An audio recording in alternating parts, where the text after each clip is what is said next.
जय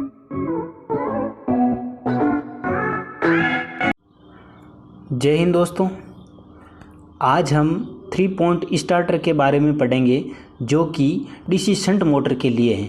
कल हमने 2 पॉइंट स्टार्टर पढ़ा था जो डीसी सीरीज मोटर के लिए होता है। स्टार्टर क्या करता है, ये क्या करता है कि मोटर को स्टार्ट करने के लिए काम आता है। तो देखिए 3 पॉइंट स्टार्टर होता क्या है। इस स्टार्टर का उपयोग डीसी शंट मोटर को चलाने के लिए किया जाता है। इस स्टार्टर का उपयोग कहाँ होता है, सबसे इंपॉर्टेंट है, इसका उपयोग डीसी शंट मोटर को चलाने के लिए किया जाता है 3 पॉइंट का, और 2 पॉइंट का डीसी सीरीज मोटर को चलाने के लिए किया जाता है। देखो इसमें लोहे के डिब्बे में स्टार्टिंग प्रतिरोध होता है जो कि यूरेका का बना होता है। किसका बना होता है, ये ध्यान रखना, ये किसका बना होता है, यूरेका का बना होता है, जो कि लोहे के डिब्बे में बंद रहता है। देखो मैं प्रैक्टिकल के रूप में बताऊंगा आपको आगे वाले वीडियो में। कल ही मेरा वीडियो आएगा, कल या परसों स्टार्टर के बारे में आएगा, 2 पॉइंट और 3 पॉइंट स्टार्टर में, उसका मैं प्रैक्टिकल बताऊंगा। ठीक है, तो लोहे का देखो ये डिब्बा है पूरा, ये जो डॉट डॉट कर रखा पूरा का पूरा डिब्बा, इसमें क्या होता है, ये प्रतिरोध, ये जो प्रतिरोध है आपको दिख रहा है, इसको बोलते हैं प्रतिरोध। ये किसका बना होता है, यूरेका का बना होता है, जो कि एक लोहे के डिब्बे में बंद रहता है। प्रतिरोध के कनेक्शन पीतल के बने, देखो स्टड, पीतल के बने स्टड, जो ये गोल गोल आपको दिख रहे हैं, टर्मिनल दिख रहे हैं, 1 2 3 4 लिखे हुए हैं, इसको बोलते हैं स्टड, और ये किसके बने होते हैं, पीतल के बने होते हैं। देखो अन्य भाग बेकेलाइट की सीट पर एनवीसी, ओवरलोड कोयल तथा LFA, ये देखो 3 पॉइंट है, LFA 3 पॉइंट होते हैं। ये जो अन्य भाग होते हैं वो सब किस पर होते हैं, बेकेलाइट की सीट पर फिट किए हुए होते हैं। ध्यान रखना दोस्तों, इसको 3 पॉइंट किस लिए कहते हैं, क्योंकि इसके 3 पॉइंट होते हैं। देखो LF और ये A, ये इनके 3 पॉइंट है।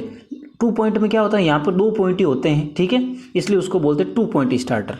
आगे देखो एनवीसी हैंडल को अपने पास चिपकाए रखने का कार्य करती है। अब देखो जो एनवीसी कोयल होती है, ये वाली एनवीसी कोयल, ये क्या करती है, जो ये वाला जो हैंडल है ये अपने पास इसको चिपकाए रखने का कार्य करती है। अब एनवीसी काम कैसे करती है, जैसे ही हम मोटर को चालू करते हैं, विद्युत सप्लाई देते हैं, विद्युत सप्लाई से जोड़ते हैं, तो क्या करता है, ये एनवीसी में ये तार लपेटे हुए, इन तार के कारण क्या होता है, चुंबकीय क्षेत्र उत्पन्न होता है। जैसे ही चुंबकीय क्षेत्र उत्पन्न होता है, देखो क्या करता है, जब हम हैंडल को इधर लेके जाते हैं तो ये क्या करता है, चुंबकीय क्षेत्र के कारण ये क्या चुंबक का कार्य करेगी, और यहाँ पर क्या है, नरम लोहे का टुकड़ा लगा हुआ है। जब नरम लोहे का टुकड़ा इसके पास जाएगा तो यहाँ से क्या करेगा, चिपक जाएगा, तो हैंडल को अपने पास चिपकाए रखने का कार्य करती है। अब आगे देखो, जब विद्युत स्रोत बंद हो जाता है, जब आपकी विद्युत सप्लाई बंद हो जाती है तो हैंडल स्प्रिंग की सहायता से पुनः ऑफ की स्थिति में आ जाता है। जैसे ही विद्युत सप्लाई जाती है, इस एनवीसी कोयल का क्या होता है, चुंबकीय क्षेत्र समाप्त हो जाता है, और जैसे ही चुंबकीय क्षेत्र समाप्त होता है ये हैंडल को छोड़ देती है, और ये हैंडल क्या करता है, ऑफ स्थिति में आ जाता है। ठीक है, या मोटर के ओवरलोड हो जाने पर, ध्यान रखना, देखो मोटर के ओवरलोड हो जाने पर, देखो जो 2 पॉइंट स्टार्टर है उसमें ओवरलोड की व्यवस्था नहीं थी, लेकिन जो 3 पॉइंट है उसमें ओवरलोड की व्यवस्था, इसमें कोई लगी होती है। देखो OLC, जिसको बोलते हैं OLC, ओवरलोड कोयल, जिसका पूरा नाम क्या होता है, ओवरलोड कोयल लगी होती है। अभी क्या करते हैं, देखो ओवरलोड हो जाने पर OLC कोयल एनवीसी के सिरों को जोड़ देते हैं, जिससे एनवीसी अचुंबकित हो जाती है। अब जैसे ही मोटर ओवरलोड होती है, ये क्या करती है, इस कोयल का कार्य होता है कि जो ये हैंडल है, देखो कॉन्टैक्ट, आर्मेचर कॉन्टैक्ट लगा होता है, ये क्या करता है, इससे चिपक जाते हैं, इन सिरों से क्या होता है, चिपक जाते हैं, और इसका जो चुंबकीय क्षेत्र है पूरा का पूरा समाप्त हो जाता है, मतलब अचुंबकित हो जाती है, जिससे क्या होता है, ये हैंडल छूट जाता है। जैसे हैंडल छूटता है मोटर अपना आप बंद हो जाती है ओवरलोड की स्थिति में। अब आगे देखो,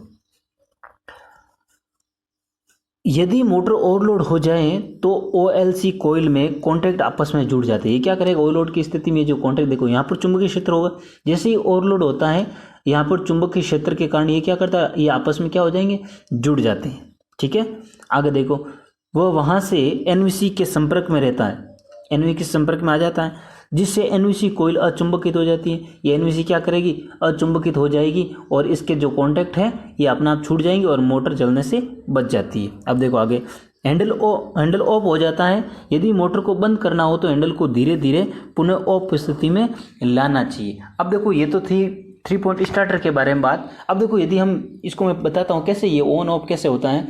हमें क्या करना, जैसे ही मोटर को ऑन करना होता है, यहाँ एक हैंडल लगा होता है, ये हैंडल होता है, इस हैंडल को पकड़कर हम क्या करेंगे, धीरे धीरे इस स्टड की ओर या ऑन स्थिति में लेके जाते हैं। ऐसे देखो, या मान लीजिए हैंडल है, धीरे धीरे इसको ऐसे लेके जाएंगे तो यहाँ पर जो टुकड़ा है ये क्या करेगा, इस यहाँ से जो एनवीसी लगी है इस एनवीसी के साथ में चिपक जाएगा। तो हमारी मोटर क्या हो जाती है, ऑन। जब 5 से 10 सेकंड बाद जब मोटर ऑन हो जाती है तो फिर इस प्रतिरोध का कोई कार्य नहीं होता, ये प्रतिरोध अपना आप हट जाता है। कैसे हटता है, देखो यहाँ पर जब ये कहाँ जुड़ेगा, यहाँ पर जुड़ जाता है, तो इनका तो कोई कार्य नहीं रहेगा फिर, ठीक है।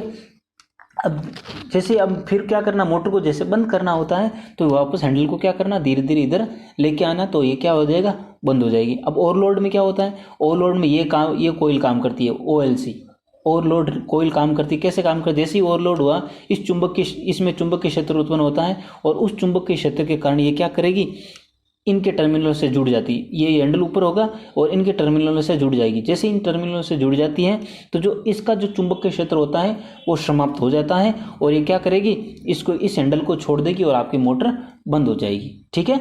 और देखो ये कौन सी मोटर है, ये वाइंडिंग कौन सी है, शंट है, तो शंट मोटर है, DC शंट मोटर। देखो पता कैसे करना, जब यहाँ पर D1 D2 है तो कौन सी होगी, वो सीरीज वाइंडिंग होगी। और कहाँ पे जुड़ी हुई होती है, यहाँ पे जुड़ी हुई होती है आर्मेचर के श्रेणी क्रम। लेकिन ये देखो ये समांतर क्रम है, इसका मतलब DC शंट मोटर है। दोस्तों आशा करता हूँ